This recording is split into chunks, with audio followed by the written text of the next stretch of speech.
Good morning বন্ধুরা, তোমরা সবাই কেমন আছো? আশা করি খুব ভালো আছো। আমরাও খুব ভালো আছি। ইচ্ছে পূরণ আমার ব্লগ চ্যানেলে তোমাদেরকে অনেক অনেক স্বাগত। কালকে আমাদের বাড়িতে সরস্বতী পুজো হয়েছিল, আজকে তার দধিকর্মা হলো।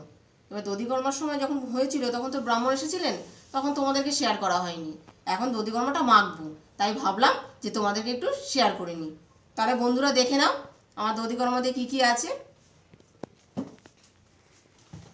ওই ফল দিয়েছিলাম একটু শাকালু, কলা, তোমার কুল, বিলেতি কুল, খেজুর, গুড়, চিড়ে, মুরকি, খই, বাতাসা, দই। দই তো অবশ্যই লাগবে। তাহলে চলো এগুলো একটুখানি মাখিয়ে নিই।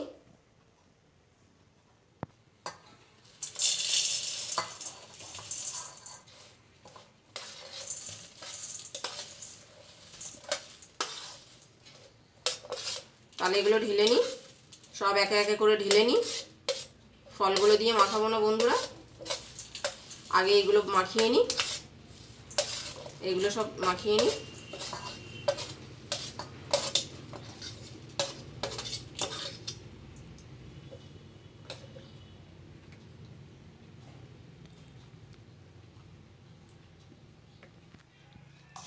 তাহলে এখন মেখে নিই ভালো করে, সুন্দর করে।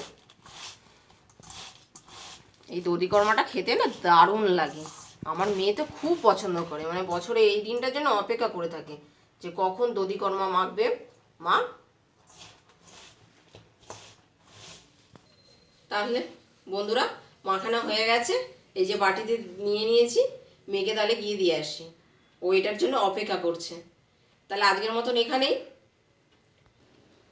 আবার দেখা হবে পরের ভিডিওতে।